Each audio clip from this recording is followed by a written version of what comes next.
کہ جو ممبران ہوتے ہیں، جو انسرجنٹ ہوتے ہیں، وہ ایسے راستے کا انتخاب کرتے ہیں جو متواتر چوکیوں سے نہ گزرتا، اور وہ کہتے ہیں کہ ممبران کے پاس ایک کور سٹوری اور اس کے مماثل لباس اور دستاویزات ہوتی ہیں۔ مطلب اگر اس کو سیکیورٹی فورسز والے پکڑتے بھی ہیں تو اس کے پاس ایک ایسی فیبریکیٹڈ سٹوری ایسی ہوتی ہے کہ وہ کہتا ہے کہ ہاں یہ وجہ ہے۔ تو وہ کہتا ہے کہ ممبران ٹیکسی استعمال کرتے ہیں تو سیاست کے بارے میں بات چیت یا مباحثہ بالکل نہیں کرتے اور ذاتی نوعیت کی معلومات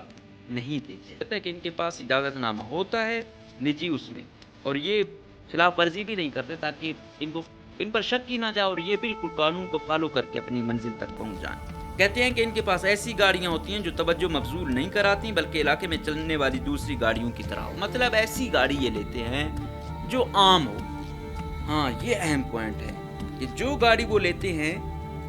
یا وہ گاڑی چوری کی ہوتی ہے یا جعلی دستاویزات استعمال کر کے خریدی گئی ہوتی ہے۔ وہ کہتے ہیں کہ کسی بھی آپریشن سے پہلے اضافی حفاظتی اقدامات کی خاطر گاڑی کا رنگ بھی بدلا جاتا ہے۔ مطلب کارروائی کرنی ہے، کوئی گاڑی ہے تو وہ گاڑی کا کلر ہی بدلتے ہیں، اتنی سٹوریاں بناتے ہیں تاکہ ان تک نہ پہنچا جا سکے۔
بسم اللہ الرحمن الرحیم، السلام علیکم۔ مجھے کہتے ہیں مقبول احمد، آپ دیکھ رہے ہیں پروگرام نعرہ حق۔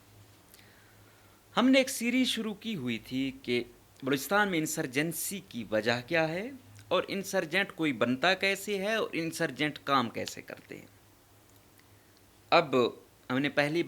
پہلے پروگراموں میں آپ کو بتایا تھا کہ انسرجنٹ بنتے کیسے ہیں، کسی سوسائٹی میں انسرجنسی ہوتی کیسے ہے، ایکسٹرنل فیکٹر کیا ہے، انٹرنل فیکٹر کیا ہیں، اس پر بات ہوئی۔ اب دوسرا جو سیریز ہم نے شروع کی ہوئی ہے، ہم یہ کہہ رہے ہیں کہ وہ ایک ریاست میں اور اتنی سیکیورٹی فورسز میں وہ گروپ کام کیسے کرتے ہیں۔ تو اب اسی کا اگلے سٹیپ پہ ہم آتے ہیں کہ وہ عوامی ذرائع نقل و حمل، کہ وہ جب آتے ہیں تو عوام میں رہتے کیسے ہیں، گزرتے کیسے ہیں، رہن سہن ان کا کیسا ہوتا ہے، نقل و حمل ان کی کیسے ہوتی ہے۔ تو وہ کہتے ہیں کہ جو ممبران ہوتے ہیں، جو انسرجنٹ ہوتے ہیں، وہ ایسے راستے کا انتخاب کرتے ہیں جو متواتر چوکیوں سے نہ گزرتا ہو۔ مطلب ان کو کیونکہ تھوڑا بہت اندازہ تو انٹیلیجنس والوں کو ہو جاتا ہے، تو مشکوک لوگ ہوتے ہیں، اور ان کی بھی اتنی تربیت تو ہوتی ہے کہ کسی کو دیکھ کے اندازہ لگا سکتے ہیں اس کا مائنڈ سیٹ کیا ہے۔ پھر رہی صحیح کوئی نہ کوئی اس کی کمزوری اس کے جیب میں، یا اس سے کوئی نہ کوئی اسلحہ نکل آئے یا کوئی اور ایسی چیز نکل آئے، تو وہ کہتے ہیں کہ اجتناب برتنا چاہیے اس چیز سے۔ اور وہ کہتے ہیں کہ انہیں سب سے زیادہ نگرانی والی جگہوں یعنی مرکزی اسٹیشنوں یا اسٹاپوں کا استعمال بھی نہیں کرنا چاہیے۔ وہ کہتا ہے کہ یہ جو لوگ ہوتے ہیں یہ زیادہ نگرانی والی جگہوں پہ، جہاں پہ سیکیورٹی فورسز ہوں اور ہوں انٹیلیجنس کے لوگ ہوں، وہاں پر بھی یہ لوگ اتنا وہ نہیں ہوتے، بس اسٹیشنوں یا اسٹاپوں پر بھی نہیں ہوتے۔ آپ کو اگر جو سمجھتے ہیں تو یہ بس اسٹیشنوں اسٹاپوں میں کیمرے بھی لگے ہوتے ہیں، ویسے بھی سیکیورٹی ٹائٹ ہوتی ہے، تو یہ لوگ ان پہ بھی زیادہ اعتماد نہیں کرتے، ان جگہوں سے بھی دور رہتے ہیں۔ اور وہ کہتے ہیں کہ ممبران کے پاس ایک کور سٹوری ہے اور اس کے مماثل لباس اور دستاویزات ہوتی ہیں۔ مطلب اگر اس کو سیکیورٹی فورسز والے پکڑتے بھی ہیں تو اس کے پاس ایک ایسی فیبریکیٹڈ سٹوری ایسی ہوتی ہے کہ وہ کہتا ہے کہ ہاں یہ وجہ ہے۔ تو یہ جو ان کو تربیت کی جاتی ہے انسرجنٹس کی، اسی میں ان کو سکھایا جاتا ہے کہ اگر آپ کہیں جا رہے ہیں، شہر میں آپ آئے ہیں، تو آپ نے حلیہ ایسا ہی رکھنا ہے شہریوں والا، آپ نے اسی انداز میں رہنا ہے جس طریقے سے آپ شہر کے لوگ رہتے ہیں، تو آپ اسی انداز میں رہیں۔ اس کے ساتھ ساتھ اگلا وہ کہتا ہے کہ ممبران اپنا سامان دوسرے مسافروں کے سامان کے ساتھ رکھتے ہیں تاکہ اگر یہ ثبوت کے طور پر مل بھی جائیں تو انہیں ممبر سے منسلک نہ کیا جائے۔ مطلب ان کا جو سامان ہے جس میں ظاہری بات ہے مشکوک چیزیں ہیں، وہ کہتے ہیں کہ الگ نہ رکھیں۔ اگر یہ الگ رکھتے ہیں تو پھر کیا ہوتا ہے کہ یہ لوگ ظاہری بات ہے پکڑے جائیں گے۔ تو یہ کیا کرتے ہیں کہ عام عوام کا جو سامان ہے اس کے ساتھ ہی رکھ دیتے ہیں کہ بھائی پکڑا بھی جائے تو اس کوئی آئے گا سیکیورٹی والا، ہاں بھائی یہ کس کا سامان ہے، وہ انکاری ہو جائیں گے، تو اس لیے وہ کس کو وہ پکڑیں گے۔ تو وہ کہتے ہیں کہ یہ اس طریقے سے اپنا سامان رکھتے ہیں، وہ بھی پتہ نہیں چلتا۔ وہ کہتا ہے کہ ممبران ٹیکسی استعمال کرتے ہیں تو سیاست کے بارے میں بات چیت یا مباحثہ بالکل نہیں کرتے اور ذاتی نوعیت کی معلومات نہیں دیتے۔ یہ لوگ اتنے تیز ہوتے ہیں، آپ دیکھتے ہوں گے آج کل اوبر کا زمانہ ہے یا ان ڈرائیو کا زمانہ ہے، آپ بیٹھتے ہیں، اسپیشلی اسلام آباد کے بارے میں کہا جاتا ہے کہ اکثر یہ ٹیکسی ڈرائیور یہ طاقتور حلقوں کے اعلی کار ہوتے ہیں یا ان کے لیے کام کرتے ہیں، تو وہ آپ سے نجی معلومات لیتے ہیں، پوچھتے ہیں سیاست کے بارے میں کیا ہے، یہ لیڈر کیا ہے، فوج کیا کر رہی ہے، انٹیلیجنس اداروں کے بارے میں کیا رائے ہے۔ تو یہ لوگ تیز ہوتے ہیں، وہ کہتے ہیں کہ اگر آپ ٹیکسی وغیرہ کہیں جاتے ہو تو ذاتی نوعیت کا بات بھی نہیں کرو اور اس سے سیاسی موضوعات پہ بھی آپ ڈسکس نہ کرو۔ تو یہ یوں ان کی ٹریننگ کرتے ہیں۔ اور وہ کہتے ہیں کہ ممبران کو اپنا کرایہ ادا کرنے یا راستے میں کسی اور چیز کی خریداری کی صورت میں ادائیگی کے لیے یہ نقد رقم دیتے ہیں، یہ نقد رقم دیتے ہیں، کوئی اپنا مطلب وہ کیا کرتے ہیں کہ اور اے ٹی ایم کارڈ کے تھرو یا ایپ کے تھرو نہیں دیتے تاکہ ان تک پہنچا نہ جا سکے۔ پھر وہ کہتے ہیں کہ ممبران رات کے وقت سفر کرنے سے اجتناب کرتے ہیں کیونکہ اس سے شک و شبہات پیدا ہوتے ہیں اور رات کے اوقات میں سیکیورٹی چیکنگ زیادہ ہوتی ہے۔ یہ تو آپ دیکھتے ہی ہوں گے کہ یہ لوگ کوشش ان کی ہوتی ہے، اگر یہ پہاڑوں میں نہیں ہے نا، شہر میں ہے، تو یہ رات کو اجتناب کرتے ہیں، دن کو سارے جا رہے ہیں ان کے ساتھ، رات کو جب یہ نکلتے ہیں نا تو پھر ان کی وہ کوئی ضروری وہ نہ ہو تو نہیں نکلتے، یا کوئی کاروائی نہ کرنی ہو یا واردات نہ ڈالنی ہو، ادروائز ان کو یہ کہتے ہیں کہ اجتناب برتیں کوئی بھی موومنٹ کرنے سے پہلے، اور رات کو سیکیورٹی زیادہ ہوتی ہے لہٰذا چانس زیادہ ہیں پکڑے جانے کے۔ اب نجی حقل و حمل میں واضح سرگرمیوں میں ممبران کے پاس مناسب اجازت نامہ ضروری ہے اور ٹریفک قوانین کی خلاف ورزی نہیں کرتے۔ وہ کہتے ہیں کہ ان کے پاس اجازت نامہ ہوتا ہے نجی اس میں، اور یہ خلاف ورزی بھی نہیں کرتے تاکہ ان پر شک ہی نہ جائے اور یہ بالکل قانون کو فالو کر کے اپنی منزل تک پہنچ جائیں۔ انہیں یقین دہانی ہوتی ہے کہ سواری اچھی حالت میں ہے، پیٹرول، آئل اور پانی وغیرہ کی مقدار کو اچھی طرح جانچتے ہیں۔ یہ اپنا ایسا نہیں ہے کہ کوئی ٹیچر سا بائک نکال لیے، جو بھی ہے اس پہ بھرپور وہ کرتے ہیں کہ کسی چیز کی اگر وہ ہے تو سفر کرنے سے پہلے اس کو ٹھیک کرو، وہ گاڑی ہو، بائک ہو، جو بھی ہو، اس کو ہر طریقے سے برابر کیا جاتا ہے۔ کہتے ہیں کہ ان کے پاس ایسی گاڑیاں ہوتی ہیں جو توجہ مبذول نہیں کراتی بلکہ علاقے میں چلنے والی دوسری گاڑیوں کی طرح ہو۔ مطلب ایسی گاڑی یہ لیتے ہیں جو عام ہو، مطلب اگر ایک سوسائٹی میں 10 گاڑیاں ہیں تو اس میں 4-5 اس ٹائپ کی ہوں کہ یہ تو عام ہے، اسے لگ ہی نہیں رہی، کیونکہ یونیک گاڑی ہوگی تو شک جائے گا، اس کو پکڑا جائے گا۔ پھر اس کے ساتھ ساتھ کہتے ہیں کہ انہیں مشکوک جگہ پر گاڑی کھڑے کرتا بھی نہیں دیکھا جاتا۔ مطلب وہ لوگ اتنے تیز ہوتے ہیں، ایک تو گاڑی عام ہے، دوسرا وہ مشکوک جگہ پر گاڑی کھڑی بھی نہیں کرتے، اور ممبران ایسی جگہ پر پارک کرتے ہیں جہاں سے فرار ہونا آسان ہو۔ یہ جو انسرجنٹس ہیں یہ، ان کے پاس جو چیز ہے یہ ایسی جگہ کھڑی کریں گے کہ خدا نخواستہ ان پر کوئی چیز آ جاتی ہے کہ یہ چھاپا پڑ گیا ہے، تو یہ کہتے ہیں کہ ہم نے اپنی، کیونکہ ویسے پیدل بھاگیں گے تو ہو سکتا ہے پکڑے جائیں، تو سواری کے تھرو نکلیں گے تو کم چانسز ہے پکڑے جانے کے، اس لیے یہ وہاں پہ پارکنگ کرتے ہیں جہاں پہ نکلنا ایزی ہوگا ان کے لیے۔ اس کے ساتھ ساتھ وہ کہتے ہیں کہ ہاں یہ اہم پوائنٹ ہے کہ جو گاڑی وہ لیتے ہیں یا وہ گاڑی چوری کی ہوتی ہے یا جعلی دستاویزات استعمال کر کے خریدی گئی ہوتی ہے۔ اب یہی ہے، چوری کی گاڑی ہے تو وہ ویسے اسے استعمال کریں گے کسی بھی 2 نمبری میں، تو کہیں گے کہ بھائی یہ تو ویسے ہی چوری شدہ تھی۔ اور دوسرا، اگر خواہ مخواہ آپ کو وہ نہیں مل رہی ہے چوری کی، پھر کیا کریں گے؟ دستاویزات پہ لیں گے۔ دستاویزات کون سی ہوں گی؟ جعلی ہوں گی۔ شناختی کارڈ ان کا ہوگا تو وہ جعلی نمبر والا ہوگا، اس پر نمبر جعلی ہوگا، تو وہ مشکوک والی، وہ اوریجنل جس سے ان تک پہنچا جا سکے وہ گاڑی استعمال نہیں کریں گے۔ پھر وہ کہتے ہیں کہ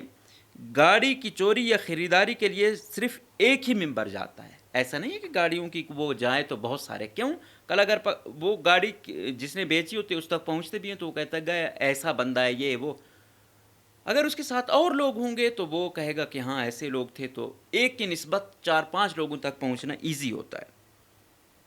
وہ کہتے ہیں کہ کسی بھی آپریشن سے پہلے اضافی حفاظتی اقدامات کی خاطر گاڑی کا رنگ بھی بدلا جاتا ہے، مطلب کارروائی کرنی ہے، کوئی گاڑی ہے تو وہ گاڑی کا کلر ہی بدلتے ہیں، اتنی سٹوریاں بناتے ہیں تاکہ ان تک نہ پہنچا جا سکے۔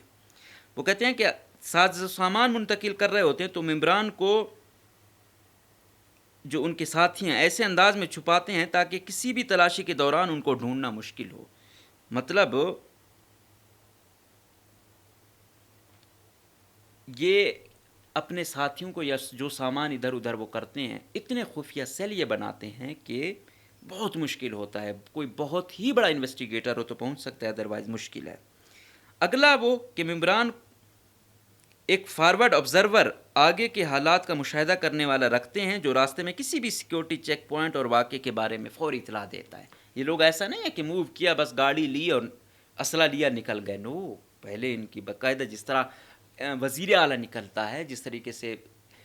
کور کمانڈر ہے، آئی جی ایف سی ہے، برگیڈیا، یہ نکلتے ہیں پہلے سیکیورٹی چیکنگ ہوتی ہے، تو ان کا بھی یہ ہے، یہ جب موو کرتے ہیں پہلے ان کا ساتھی جو عام لیول کا ہوتا ہے اسے کہتے ہیں جاؤ، ناکے تو نہیں لگے ہوئے، سیکیورٹی والے تو نہیں کھڑے ہوئے، وہ پھر رپورٹ دیتا جاتا ہے کہ ہاں بھائی وہ صاف ہے لہٰذا آپ نکلو۔ یہ آپ نے اب سنا کہ یہ ان کی نقل و حرکت کیسی ہوتی ہے، یہ نقل و حمل کیسے کرتے ہیں، جہاں رہتے ہیں اسی ماحول کے مطابق رہتے ہیں، جو گاڑی یا بائک استعمال کرتے ہیں عام گاڑی ہوتی ہے۔ تو گاڑی خریدتے کیسے ہیں؟ ان کی پہلی آئیڈیل کوشش ہوتی ہے چوری کی ہو، اگر خواہ مخواہ ڈاکومنٹڈ لینی ہے تو جعلی دستاویزات کا استعمال ہوتا ہے، پھر کارروائی میں جب جاتے ہیں تو اس کا کلر تک تبدیل کیا جاتا ہے، پھر جب گاڑی وغیرہ خریدتے بھی ہیں تو سنگل آدمی ہوتا ہے، پیسے دیتے بھی ہیں تو کیش میں دیتے ہیں، تو یہ بڑے ٹیکنیکلی چلتے ہیں، ایسا نہیں ہے آپ کہتے ہو کہ بھائی یہ ادارے والے کو کیسے پتہ نہیں چلتا وغیرہ وغیرہ۔ تو دوسری طرف سے آپ دیکھیں کہ کتنی احتیاطی تدابیر استعمال کی جاتی ہیں۔ ابھی جب یہ تھا کہ نان کسٹم گاڑیوں پہ وہ کرنے ہیں، یہ مصور خان کا جو افسوسناک واقعہ پیش ہوا، نان کسٹم گاڑی تھی، پھر وہی ہے، پکڑو اب کون مالک ہے اس کا، کوئی ڈاکومنٹڈ چیز تو ہے نہیں، تو اس لیے چیزیں جب ڈاکومنٹڈ ہوتی ہیں تو پتہ چل جاتا ہے، جب ڈاکومنٹڈ نہیں ہوتی تو لوگوں تک پہنچنا بہت مشکل ہوتا ہے، اور پھر